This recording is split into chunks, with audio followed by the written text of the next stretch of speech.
નમસ્કાર વિદ્યાર્થી મિત્રો, સ્વાગત છે તમારું ફરી વખત વિષય વિજ્ઞાનમાં અને ચેપ્ટર નંબર 2 સૂક્ષ્મજીવો, મિત્ર અને શત્રુ. દરેક બાબત છે આપણે જોઈ, બરાબર.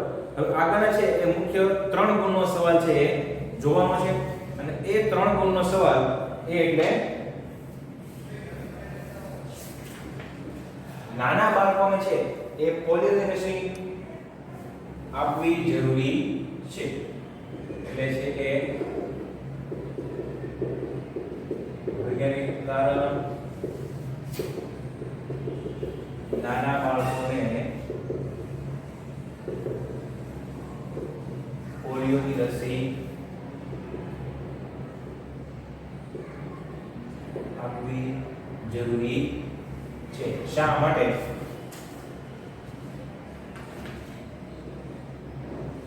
ત્રણ ગુણના સવાલમાં છે પૂછાય શકે. તો શું લખવાનું છે? તો શરૂઆત ક્યાંથી કરવાની? તો ભાઈ નાના બાળકો જે છે ને, નાના બાળકોની રોગ પ્રતિકારક શક્તિ કેવી હોવાની છે? ઓછી હોય છે. કેવી હોય છે? નાના બાળકોની રોગ પ્રતિકારક શક્તિ પ્રમાણમાં કેવી હોય ભાઈ? ઓછી હોય છે. ત્યારબાદ રોગ પ્રતિકારક શક્તિ આવે છે ને, અત્યારના ભાષામાં કહીએ તો ઇમ્યુનિટી ગઈ. શું કહીએ? ઇમ્યુનિટી કેવી પ્રમાણમાં ઓછી જોવા મળે. તો પોલિયોને કારણે વ્યક્તિ કાયમ માટે કેવું બને છે?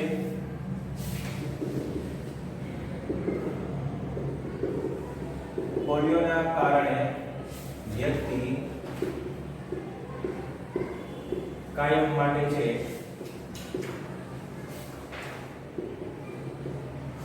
અપંગ બની શકે છે. કેવું બની શકે? અપંગ બની શકે. ઘણી વખત છે આપણે જોયું હોય કે અમુક લોકોના છે ને પગ છે વ્યવસ્થિત કામ ન કરતા હોય, બરાબર, લંગડા હોય, તો હાથ છે એ પ્રમાણમાં પૂરતો વિકસિત ન થયેલો હોય. ઘણી વખત એવું બને. તો એ શું દર્શાવે આપણને? તો એ દર્શાવે કે વ્યક્તિને છે પોલિયો થયેલો છે. અત્યારના સમયમાં શું કરવામાં આવે? જ્યારે બાળક જન્મે એટલે અમુક સમયમાં છે એને પોલિયોના ટીપા અથવા તો રસી છે આપવામાં આવે. તો તમે જોયું છે કે સરકાર દ્વારા છે, મ્યુનિસિપાલિટી દ્વારા છે, સમયાંતરે આયોજન છે કરવામાં આવે અને આપણા ઘર સુધી છે પોલિયોના ટીપા પાવા માટે છે એ ડોક્ટરો છે આવતા હોય. કેમ? તો કે પોલિયો છે એ આપણા શરીરમાં ન થાય એટલા માટે.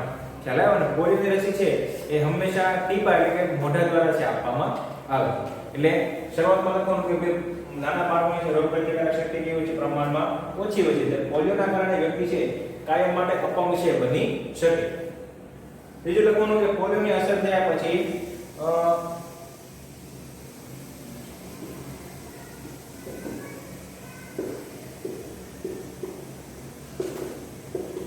પોલિયોની અસર થયા બાદ દવાથી પણ પોલિયો મટાડી શકાતો નથી. અસર થયા બાદ દવાથી પણ પોલિયો અટકાવી શકાતો નથી. આવા દર્દીઓની હાલત અતિ ગંભીર બની જાય છે. એ બની જાય છે અતિ ગંભીર બની જાય. એટલે કે પોલિયો રોગ એવો છે કે જે એકવાર થયા પછી એને કોઈ દવાથી મટાડી શકાતો નથી. તો એમનો છે એક જ ઉપાય છે. એ ઉપાય એટલે કયો છે કે પોલિયોના ટીપા છે સમયાંતરે નાના બાળકોને છે આપવા જોઈએ. શરૂઆતથી જ આપણે એ રોગને છે નિયંત્રણમાં લાવી શકીએ અથવા તો થતો અટકાવી શકાય. તો ત્યાર પછી લખવાનું કે બાળકોને પોલિયો રસી પીવડાવવા બાળકોને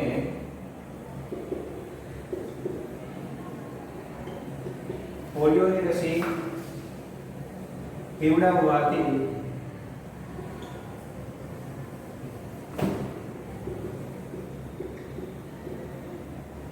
તેમને ભવિષ્યમાં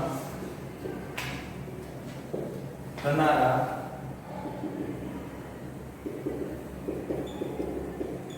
પોલિયોના રોગથી બચાવી શકાય છે. ખ્યાલ આવ્યો કે બાળકોને રસી આપી શરૂઆતથી તમને ભવિષ્યમાં જો પોલિયોનો રોગ થવાનો હોય તો એનાથી આપણે છે શરૂઆતથી બચાવી શકીએ.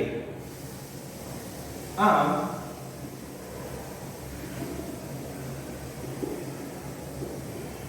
પોલિયોની રસી એ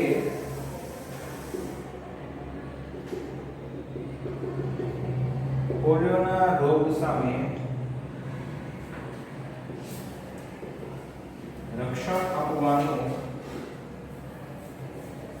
કાર્ય કરે છે. માટે બાળકોને શરૂઆતથી પોલિયોની રસી છે એ આપવામાં આવે છે. ખ્યાલ આવે આ કારણોસર બાળકોને છે નાનપણથી પોલિયોની રસી છે એ આપવામાં આવે છે. અને એ કામ છે એ કામ મુખ્ય મ્યુનિસિપાલિટી દ્વારા છે એ સમયાંતરે છે કરવામાં આવતું. તમને યાદ હોય તો ખાસ કરીને રવિવારે છે એ જાહેરાત આવતી કે પોલિયો રવિવાર. કેમ એ દિવસે શહેરમાં દરેક જગ્યાએ છે પોલિયોના છે એ કેમ્પ લગાવેલા. કે કેમ્પમાં છે જે ઉંમર પ્રમાણે આવતું હોય તો ત્યાં જઈને તમે છે એ પોલિયોની રસી છે લઈ શકો. ખ્યાલ આવ્યો? એટલે આ ક્રિયા દ્વારા છે ભવિષ્યમાં જો પોલિયોનો રોગ થવાનો હોય તો એની સામે છે આપણે રક્ષણ મેળવી શકીએ. તો આ જે છે 3 ગુણનો સવાલ છે તમે ઝડપથી યાદ રાખીને લખી પણ શકો. તો તમારે મુદ્દા યાદ રાખવો હોય તો ક્યાં યાદ રાખી શકો? લીટી કરી દઉં તો કે નાના બાળકને રોગ પ્રતિકારક શક્તિ કેવી પ્રમાણમાં ઓછી. પહેલું તો ત્યારબાદ તો રસી પોલિયોનો રોગ થાય તો કાયમ માટે કઈ વ્યક્તિ બને છે? અપંગ બને છે. ત્રીજું તો કે દવાથી છે પણ પોલિયો મટાડી અથવા અટકાવી શકાતો નથી. હાલત કેવી બને વ્યક્તિની? અતિ ગંભીર બની શકે. ત્યારબાદ તો કે બાળકોને છે રસી પીવડાવવાથી શું થાય? તો તેમને ભવિષ્યમાં છે એ થનારા પોલિયોના રોગથી આપણે બચાવી શકીએ. અને છેલ્લું લખવાનું કે આમ પોલિયો રસી એ પોલિયોના રોગ સામે શું આપે છે? આપણને રક્ષણ આપે છે. ખ્યાલ આવ્યો? આ જે છે કાળી લીટી જે કરી છે બ્લેક લાઈન એ પોઈન્ટ તમે યાદ રાખો તો પણ આખો સવાલ છે તમારી જાતે અને વ્યવસ્થિત રીતે બનાવી શકો. હવે છે અહીંયા મુખ્ય 4 ગુણનો એક સવાલ છે જોવાનો છે. અને એ 4 ગુણનો સવાલ આવે છે કે ભાઈ નાઇટ્રોજન ચક્ર. આપણે ચેપ્ટરનું નામ શું છે? સૂક્ષ્મજીવો આપણા મિત્ર અને શત્રુ. તો અહીંયા છે નાઇટ્રોજન ચક્ર જે છે એમાં સૂક્ષ્મજીવો છે આપણા મિત્ર તરીકેનું કાર્ય છે એ દર્શાવે છે. એ વિશે વાતો છે આ 4 ગુણના સવાલમાં છે આપણે કરવાનું છે. એક ડાયાગ્રામ પણ જોવાનું છે. તો એ ડાયાગ્રામ પરથી તમે સરળતાથી છે એ યાદ રાખી શકશો. એટલે શરૂઆતમાં છે મુદ્દા સમજાવીશ. એ મુદ્દા છે એ આકૃતિ પરથી તમારે ડાયાગ્રામ પરથી વ્યવસ્થિત યાદ રાખવાના છે. તો હવેનો જે સવાલ છે એ ભણીએ મોસ્ટ આઈએમપી સવાલ. નાઇટ્રોજન ચક્ર. અહીંયા હું કાઉન્સમાં લખીશ MINT. એનો અર્થ થાય મોસ્ટ આઈએમપી. એ જે છે એ 4 ગુણમાં પૂછાય શકે. ખ્યાલ આવ્યો? તો શરૂઆત કરીએ કે ભાઈ નાઇટ્રોજન ચક્ર છે એ કેવી રીતે કાર્ય છે કરતું હોય. તો શરૂઆતમાં લખવાનું કે ભાઈ વાતાવરણમાં છે એ 78% શું છે? નાઇટ્રોજન વાયુ છે. કયો વાયુ છે? વાતાવરણમાં છે 78% કયો વાયુ છે? નાઇટ્રોજન વાયુ છે. પ્રાણીઓ વાતાવરણમાંથી નાઇટ્રોજનનો સીધો જ ઉપયોગ કરી શકતા નથી. એ પણ લખી શકાય કે ભાઈ પ્રાણીઓ વાતાવરણમાંથી સીધો નાઇટ્રોજન ઉપયોગ કરી શકતા નથી. ખ્યાલ આવ્યો? કે 78% નાઇટ્રોજન છે. પ્રાણીઓ છે એ વાતાવરણમાંથી સીધો નાઇટ્રોજનનો ઉપયોગ કરી શકતા નથી. ખ્યાલ આવ્યો? પછી લખવાનું કે ભાઈ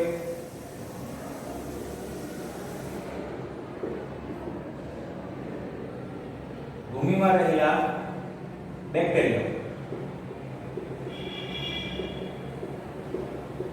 જેવા કે એમના નામ આપવાના કે પહેલું છે એ એઝોટોબેક્ટર.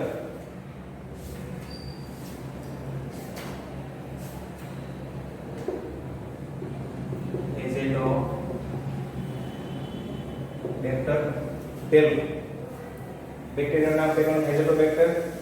બરાબર. પછી લખવાનું છે રાઇઝોબિયમ.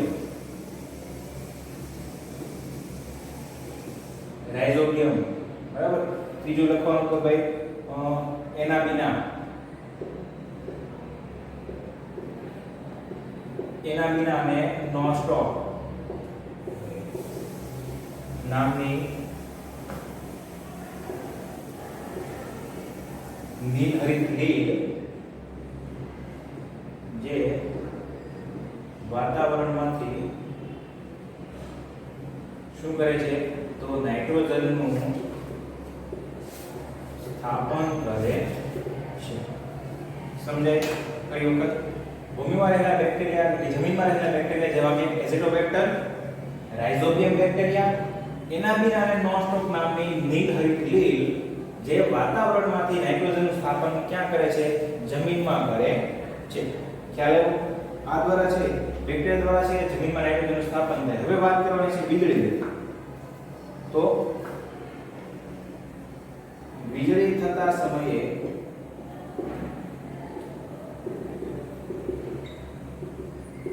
વાતાવરણમાં રહેલો નાઇટ્રોજન એ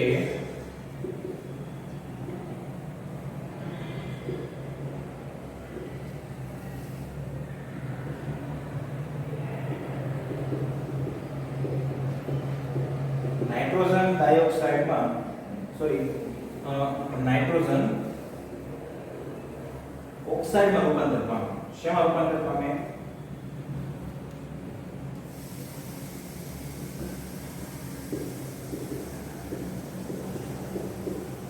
નાઇટ્રોજન ઓક્સાઇડમાં રૂપાંતર પામે છે. ક્યારે બેક્ટેરિયા દ્વારા કાર્ય થાય છે? વીજળી થાય તો એ સમયે વાતાવરણમાં રહેલો નાઇટ્રોજન શેમાં રૂપાંતર પામે છે? નાઇટ્રોજન ઓક્સાઇડમાં રૂપાંતર પામે છે. અને તે વરસાદના પાણી સાથે શું થાય? તે વરસાદના પાણીમાં ઓગળી અને જમીન પર આવે છે. ખ્યાલ આવ્યો? એટલે તે વરસાદના પાણી સાથે શું થાય? સંયોજન બનાવે, ઓગળી જાય, એ જમીન સુધી છે એ આવે છે. જ્યારે નાઇટ્રોજન આવા ક્ષારોમાં રૂપાંતરિત થઈ જાય છે તો આ જે નાઇટ્રોજન છે આ નાઇટ્રોજન એ જમીનમાં ભળી નાઇટ્રોજનના ક્ષારોમાં રૂપાંતર પામે છે. વરસાદના પાણી સાથે જે નાઇટ્રોજન જમીન સુધી આવેલો છે તો એ નાઇટ્રોજન હવે શું કામ કરે? તો જમીનમાં જે ખનિજ ક્ષારો છે ખનિજ ક્ષારો સાથે ભળી જાય, એમની સાથે ભળી અને ક્ષારોમાં રૂપાંતર છે એ પામે છે. અને ત્યારબાદ તે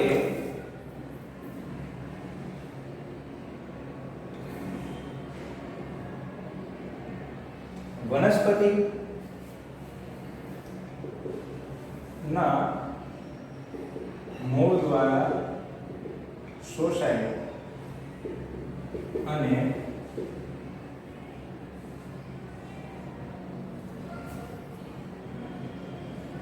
પોષણ જે છે પૂરું પાડે છે. તો ત્યારબાદ શું થાય? તો એ જે સંયોજન છે કે વનસ્પતિના મૂળ દ્વારા શું થાય? શોષાય અને ત્યારબાદ એ પોષણ છે પૂરું પાડે છે. તો આ શોષાયેલો નાઇટ્રોજન છે એ ઉપયોગ પ્રોટીન તેમજ અન્ય સંયોજનોના સંશ્લેષણ માટે કરે છે. તો વનસ્પતિ જે છે આ શોષાયેલા નાઇટ્રોજનનો ઉપયોગ ક્યાં કરે? તો આ શોષાયેલા નાઇટ્રોજનનો ઉપયોગ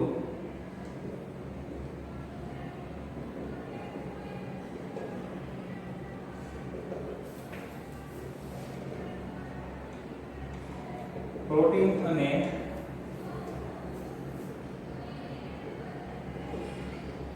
અન્ય સંયોજન બનાવવા માટે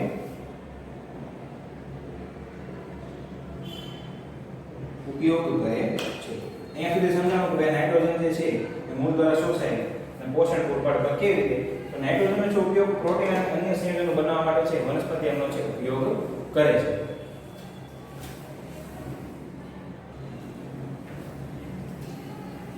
જો હવે જે છે આ પ્રોટીન છે બેનું બરાબર સંયોજન છે બનાવેલા એ વનસ્પતિમાંથી પાછા વનસ્પતિમાંથી આ નાઇટ્રોજનના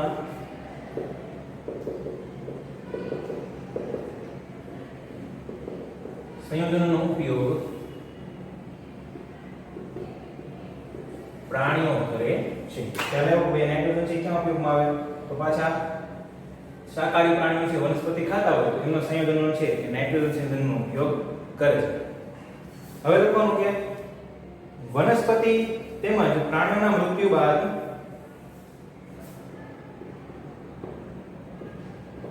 વનસ્પતિ અને પ્રાણીઓના મૃતદેહોને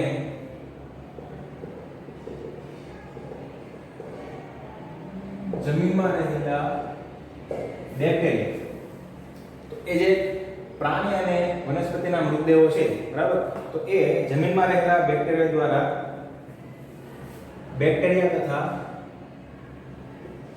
ફૂગ શું બેક્ટેરિયા તથા ફૂગ નાઇટ્રોજન ઉત્સર્ગ દ્રવ્યો તો નાઇટ્રોજન આખું લખતા નથી N2 એટલે શું સમજવાનું છે નાઇટ્રોજન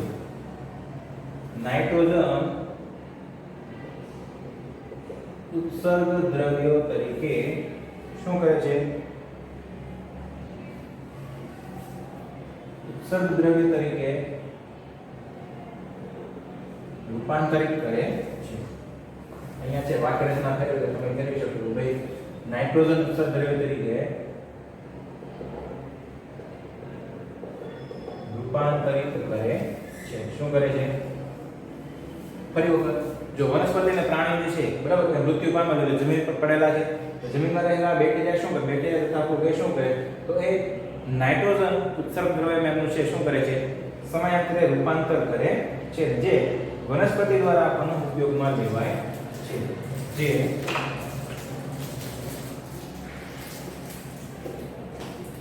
વનસ્પતિ દ્વારા ફરી વખત ઉપયોગમાં લેવાય છે. બરાબર હવે આગળ લખવાનું કેટલાક વિશિષ્ટ બેક્ટેરિયા શું કરે નાઇટ્રોજન યુક્ત સંયોજનને નાઇટ્રોજન વાયુમાં રૂપાંતર કરે. કેટલાક બેક્ટેરિયા છે કે નાઇટ્રોજન યુક્ત સંયોજનોને નાઇટ્રોજન વાયુમાં રૂપાંતરિત કરે છે. આટલું થયું બરાબર કે જે વાતાવરણમાં છે પાછો કરી જે વાતાવરણમાં પાછો ઉમેરાય અને આ ક્રિયા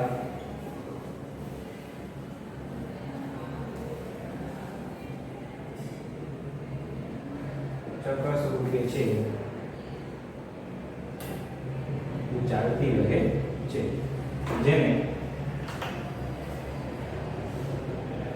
નાઇટ્રોજન ચક્ર તરીકે ઓળખવામાં આવે છે. જો ચલો મુદ્દો સમજી લઈએ કે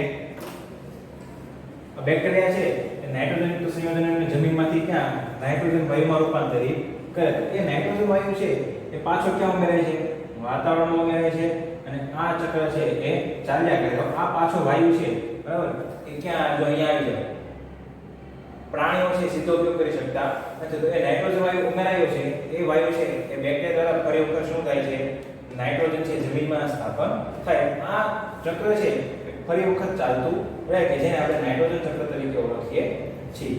હવે અહીંયા છે એક ડાયાગ્રામ તરીકે છે હું સમજાવ્યું જેનાથી તમને ઝડપથી છે સમજાય જશે.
આપણે છે આગળ સવાલની જે વાત કરી બરાબર એ છે ડાયાગ્રામ સ્વરૂપે દર્શાવેલો છે એ જોવું હોય તો શરૂઆતમાં વાત કરી કે હવામાં છે એ વાતાવરણમાં નાઇટ્રોજન વાયુ રહેલો હોય એ આપણે કેટલા ટકા દર્શાવ્યું હતું એ આપણે છે એ 78% જેટલું છે એ દર્શાવ્યું કેટલા ટકા દર્શાવેલું હતું 78% છે દર્શાવેલું હતું બરાબર હવે એના ઉપર ખાસ ધ્યાન રાખજો વાતાવરણમાં છે નાઇટ્રોજન વાયુ છે બરાબર એ જે છે પ્રાણીઓ અથવા તો જીવો છે એ સીધો ઉપયોગ કરી શકતા નથી તો શું કરે છે તો એ જે છે વાતાવરણમાં બેક્ટેરિયા છે નાઇટ્રોજન સ્થાપક બેક્ટેરિયા અથવા તો નિર્હરિત લેજ દ્વારા વાતાવરણમાં શું કરે છે સ્થાપન થાય છે પેલું બરાબર બીજું શું લખવાનું તો બેક્ટેરિયા દ્વારા સ્થાપિત નાઇટ્રોજનનું શું રૂપાંતર થાય છે ક્ષારોમાં છે રૂપાંતર થાય છે ફરી વખત બેક્ટેરિયા છે એ શું કરે જમીનમાં સ્થાપન કરે એ જમીનમાં સ્થાપન થયેલ છે નાઇટ્રોજન છે એનું છે બેક્ટેરિયા દ્વારા સ્થાપિત નાઇટ્રોજન ક્ષારોમાં રૂપાંતર થાય છે આટલું થઈ ગયું ત્રીજો મુદ્દો લખવાનો કે વીજળીનો ચમકારો થાય છે એના દ્વારા પર નાઇટ્રોજનનું છે એ સ્થાપન થાય છે એ દર્શાવેલું તો આપણે નાઇટ્રોજન ઓક્સાઇડમાં છે રૂપાંતર કરેલું હતું ખ્યાલ આવ્યો એટલે ત્રીજો મુદ્દો વાતાવરણમાં છે વીજળીનો ચમકારો થાય તો નાઇટ્રોજન ઓક્સાઇડ બને છે કે જે પાણી સાથે વરસાદના પાણી સાથે શું થાય છે ઓગળી અને જમીન સુધી આવે ક્યાં સુધી આવે જમીન સુધી છે આવે એટલું થઈ ગયું અને ભૂમિમાં જે છે નાઇટ્રોજનના સંયોજનો છે એ બને છે અહીંયા પણ નાઇટ્રોજનનું સ્થાપન થાય છે ક્ષારો બને તો એ બંને છે જમીનમાં શું થાય છે સંયોજન સ્વરૂપે જમા થાય છે બીજું હવે એ જે જમા થયેલા નાઇટ્રોજન સંયોજનો છે એ વનસ્પતિ દ્વારા છે ઉપયોગમાં લેવાય અને એ ઉપયોગમાં લીધેલ વનસ્પતિ છે એનો ઉપયોગ કોણ કરે છે તો પ્રાણીઓ છે એ વનસ્પતિને ખાય અને એમનો છે ઉપયોગ કરે છે પ્રાણીઓ જે ખાય છે તો એ પછી શું થાય તો જે વનસ્પતિના મૃતદેહ અને પ્રાણીઓનો જે મૃતદેહ છે તો એ મૃતદેહ છે એ ઉત્સર્જન દ્વારા બેક્ટેરિયા છે નાઇટ્રોજનનો કચરો છે એ કચરામાં રૂપાંતર કરે અને એ પાછા સંયોજન સ્વરૂપે ક્યાં જમીનમાં છે એકઠા થાય છે આટલું થઈ ગયું ચલો બધું લખવાનું કે બેક્ટેરિયા યુક્ત સંયોજનોમાંથી નાઇટ્રોજનને છે એ બેક્ટેરિયા છે નાઇટ્રોજન યુક્ત સંયોજનોમાંથી નાઇટ્રોજનને વાયુમાં રૂપાંતર કરે છે અહીંયા જે સંયોજનો છે વધારાના સંયોજનો છે એનું શું થાય તો બેક્ટેરિયા દ્વારા છે નાઇટ્રોજનમાં ફરી વખત રૂપાંતર પામે છે એ નાઇટ્રોજન વાયુ છે ક્યાં વાતાવરણમાં એકઠો થાય આ રીતે છે આખી સાયકલ છે ચાલે જેને આપણે કહીએ છીએ નાઇટ્રોજન ચક્ર તરીકે આપણે ઓળખીએ છીએ આ ડાયાગ્રામ છે તમે ખાસ યાદ રાખજો તો વ્યવસ્થિત છે સમજી શકાય અહીંયા છે એ પહેલો મુદ્દો લખવાનો છે ત્યારબાદ વીજળીનો ચમકારો છે બીજો મુદ્દો આ છે ત્રીજો મુદ્દો ત્યારબાદ 4 5 6 7 અને 8 નંબર લેખા છે પ્રમાણે મુદ્દા છે લખજો તો વ્યવસ્થિત ખ્યાલ છે આવી શકશે અહીંયા છે આપણો ચેપ્ટર નંબર 2 જે છે એ પૂર્ણ થાય છે 4 નંબરનો સવાલ છે વ્યવસ્થિત પણ યાદ રાખવાનો છે નમસ્કાર